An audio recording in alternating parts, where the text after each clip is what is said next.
Locations: Mines of Vergen.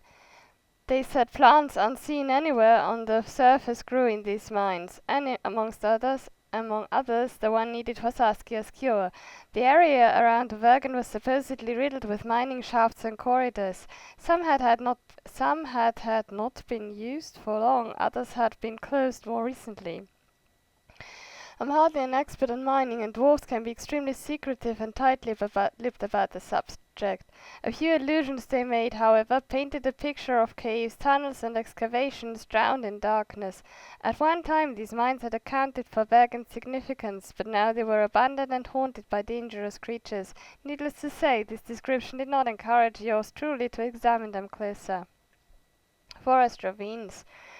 Wooded gullies scarred the land between Vergen and King Hensel's camp. Innumerable monsters, including trolls, inhabited these ravines, so they were not exactly ideal places to picnic, but a traveller following the gullies would be relatively hidden from prying eyes, a fact which, as you will learn, Geralt took full advantage of. Characters: Ele'yas. Scoia'tael units are made up chiefly of young, rash elves who need not think twice before they take up arms in the fight for non-human freedom. Ele'yas was one such elf, and was considered one of the best warriors in Iorveth's unit to boot. Ele'yas hired the Witcher to kill a Succubus, a monster that seduced and killed young men. The Succubus, however, claimed that the jealous elf was actually the murderer. Indeed, there was evidence to prove her claim against Ele'yas. When the Witcher decided to tell Iorveth about his suspicions, Ele'yas took the chance and fled, a fact that would support the notion of his conscience was burdened.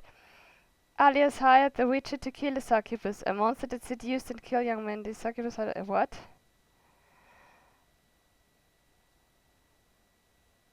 Indeed, Ele'yas. In this situation, the Witcher decided that killing Iorveth's adjutant would prove to be the lesser evil, and so, after a short fight, Ele'yas' life ended. Felicia Cori. Young sorceresses from the school at Arathusa must, apart from passing exams, complete an internship under a mistress's watchful eye. As part of such an internship, the young Felicia Cori peddled magical curios of her own production in Vergen. As it turned out, the young adept of magic, Felicia Cori, was also a talented coiffeuse. Geralt could avail himself of her services and change his hairstyle for a modest fee. The Mighty Numa. Mighty Numa's moniker was not baseless. This huge man supposedly had inhuman grit which he was liked to show off by, among other things, arm wrestling. He had no equal in this discipline. They say his grip could crush the hands of weaker opponents. Many tried to win the title of champion from him, yet nobody had managed to best him at this competition. The She-Troll of Vergen. A troll kidnapping a beautiful sorceress? I could believe that. A troll abandoned by his wife for that reason, that's ballad material. Yet not many people would believe a ballad in which a troll asks a witcher for help. The grateful troll returned Triss' ribbon to Geralt, and so ended this part of the story. The She-Troll of Vergen. I can confirm, based on my own experience, that feelings of jealousy for a partner and demands for monogamy, even if made for the wrong reasons, can cause many a quarrel and even, on occasion, outright end a relationship. As it turned out, she-trolls are not immune to these feelings and are perfectly capable of turning into screamers, thus spoiling the ideal of the family hat. Once more, Geralt put the cart before the horse, as the witches' rules go, and stood alongside the monster rather than the humans. He even managed to convince the troll to return to her husband, who eagerly awaited her. Adam Pangratt. Anyone familiar with military history and the annals of war has probably heard of Adam Adieu Pangratt, who was one of the sly cats, rabble-rousers, political prisoners, and other convicts whom King Esterhathison freed to aid unofficially the military effort of the northern kingdoms during the Second War against Nilfgaard. These men formed the core of the Coverian Porvisan mercenary units that streamed south at the time. Adam Pangratt commanded the valorous Free Company during the Battle of Brenna, where the Nilfgaardian offensive was finally broken and the Black Ones were pushed back beyond the Yaruga. They say that Adam later wed another soldier of fortune, the one Julia Abatemaco, known also as Pretty Kitty, who rose to fame at Brenna. Truly, without people like them, the battle would have taken an entirely different course. While exploring the ravines, Geralt chanced upon Pangratt and his men fighting a troll. Since the monster's death would decidedly not suit the witch's interests, and Pangratt and his men refused to back down, tempers flared and a fight broke out between them. Yet the soldier of fortune was shrewd enough to recognize the witch's technical superiority. He surrendered to Geralt, thus becoming the conflict's first prisoner of war. Elthon. This inhabitant of a hut near the quarry had one of the oddest jobs I've ever had of. Namely, Elthon served as a purchasing agent for a collector of harpy feathers, offering the witch generous sums for pinions and rectrices, or whatever that is, picked from the carcasses of harpies. Succubus. The torched village near Vergen proved to be the home of a real succubus. This beautiful creature, possessing hooves instead of feet, drew handsome young men to it in order to seduce them and feed on their life forces. The seductress was accused of brutally murdering many young men, and the accusation seemed to be solid. For you must know that the unpleasant scent of sulphur is not the silk inconvenience one must endure when encountering succubi, which can be as dangerous as vampires. Geralt investigated the matter thoroughly. He concluded that the succubus was innocent and that it was being framed by a jealous lover. The witcher cleared the seductress out of the charges, and she proceeded to thank him for her in customary beautiful manner. Dandelion. Having taken part in many adventures by Geralt's side, when he asked for my help I agreed without hesitation. I had already been imperiled when helping him in less rewarding tasks than using poetry to lure an unparalleled demonic lover. Thus I had the chance to risk my life in the name of three most beautiful values: friendship, poetry, and love. There was no other decision to make. Zoltan Chivay. Given an occasion to heave an axe in good company, Zoltan grabbed it faster than I can and placed a woman's corset, which is pretty fast, provided I'm sober. He followed Geralt without hesitation and proved his worth, showing that there is more to him than just a loud mouth. Sheldon Skaggs. I met the dwarf Sheldon Skaggs for the first time, if I remember correctly, a few years back under the ancient oak blowberries, where I treated a local Count Palatine, and the public gathered in great numbers to hear my performance. Skaggs is a mighty warrior, straightforward like all his folk, plain of word, yet at the same time sensitive about his race, and especially the honour of dwarven women.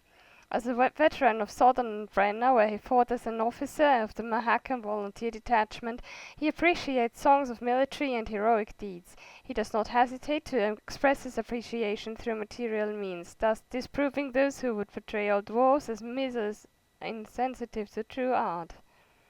Glossary. Other. Wild hunt. According to the notes of a sorcerer who spent his entire life studying the phenomenon of the hunt, there is a mysterious power behind the wraith host's incursions into the world. Mages remained silent about the hunt, as if beset by a horde of tongue-hungry cats. The silence from so many learned minds was as telling as words, but you'll not learn any more on this subject from me within this tale. Philippa Alhart also has a theory about its origin, motivation, and essence of the wild hunt. It is a surprisingly shallow theory for such a learned woman, and not worthy of mention next to such illustrious deductions as the ones above. There are more opinions about the wild hunt than there are stars in the sky. Some claim the hunt is a retinue of the spectres of knights who perished in various worlds. Others think the phantoms were created by a powerful force that sends them out into different worlds in search of slaves.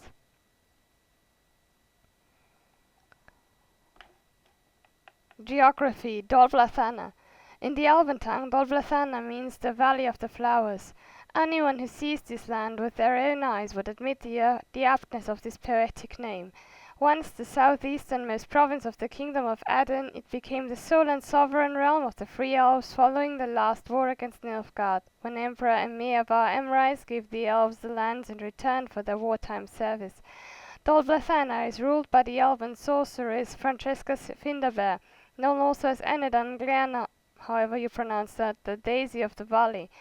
It remains a thorn in the side of neighboring realms, even though its queen has been forced to distance herself officially from the guerrilla war waged by the Scoia'tael.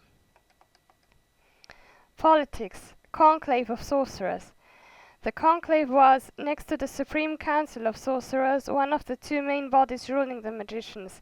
The most powerful sorcerer of the time sat on it. One of its duties was regulating the standards and rules of using magic. The ban on necromancy was one of its edicts.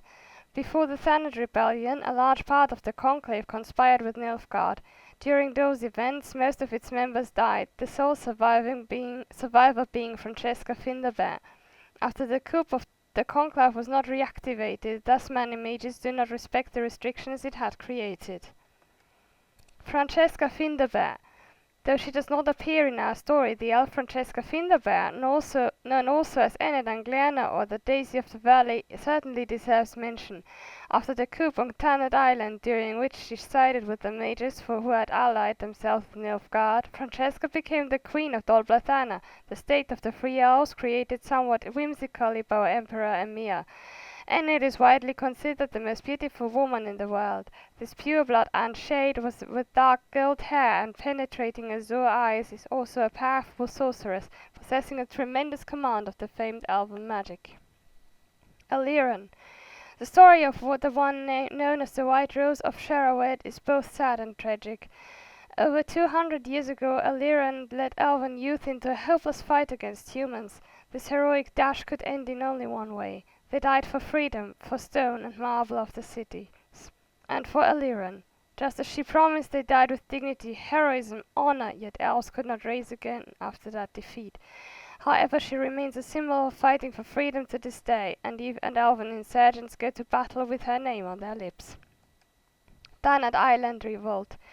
The coup at Thanad Island was one of the most significant events in history. In that memorable day, during a sorcerer's summit, the magicians loyal to the northern kingdoms intended to arrest those of their brotherhood that conspired with Nilfgaard.